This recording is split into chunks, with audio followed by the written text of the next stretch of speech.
Sahabat Kompas.com, sudah 1 bulan Rusia melakukan invasi ke Ukraina sejak pertama kali dilancarkan pada 24 Februari lalu. Akibat invasi ini, jutaan orang mengungsi dan kota-kota di Ukraina hancur. Presiden Ukraina Volodymyr Zelensky menyebut sudah ada ribuan orang yang tewas termasuk anak-anak. Invasi ini nyatanya tak hanya berdampak pada kedua negara yang berkonflik, namun juga mengguncang ekonomi global dan tatanan geopolitik. Berbagai sanksi ekonomi pun telah dijatuhkan ke Rusia akibat serangannya ke Ukraina. Namun, Rusia bersikeras tak akan berhenti sampai tujuan strategis mereka tercapai.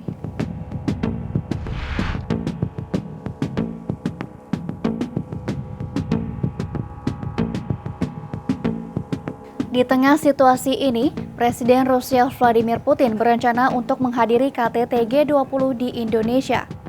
Hal ini disampaikan oleh utusan Rusia pada Rabu 23 Maret 2022. Duta Besar Rusia untuk Indonesia, Lyudmila Vorobyeva mengatakan, Indonesia telah mengundang Putin pada November 2022 di Bali. Ia pun menyebut bahwa Rusia menghargai posisi tegas Indonesia.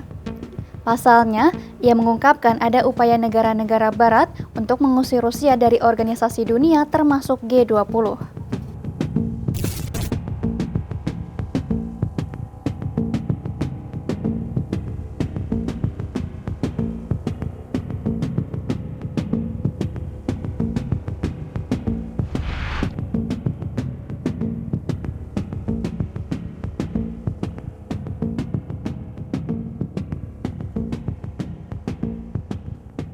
Rencana kehadiran Putin di KTT G20 Indonesia menuai perhatian dari beberapa negara, salah satunya Australia.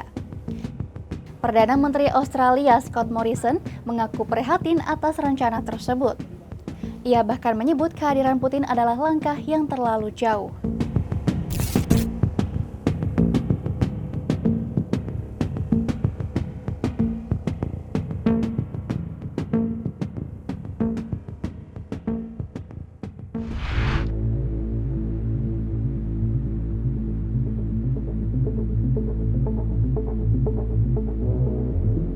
Terkait hal ini, Kementerian Luar Negeri mengatakan Indonesia selaku Ketua Presidensi KTT G20 akan mengundang seluruh anggota.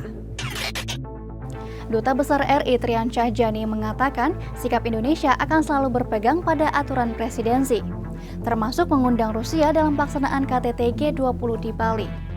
Jadi jawabannya terhadap itu adalah sebagai presidensi tentunya dan sesuai dengan presidensi sebelumnya adalah untuk mengundang semua anggota G20. Dan one thing that I just would like to underline juga bahwa diplomasi Indonesia selalu didasarkan pada prinsip-prinsip, based on principle.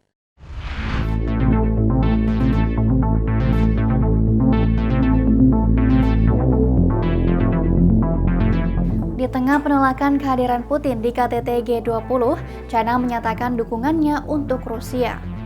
China mengatakan bahwa Rusia adalah anggota penting. Hal ini disampaikan oleh juru bicara Kementerian Luar Negeri China Wang Wenbin.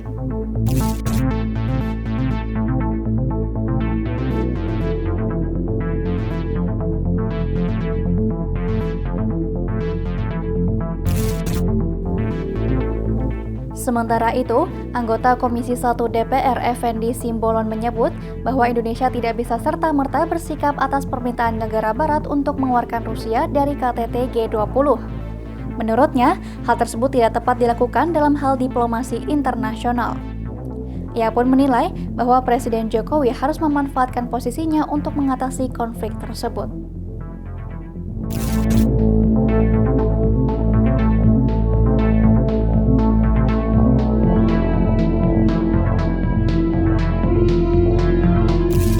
Demikian news update, simak informasi terupdate lainnya hanya di Kompas.com, jernih melihat dunia.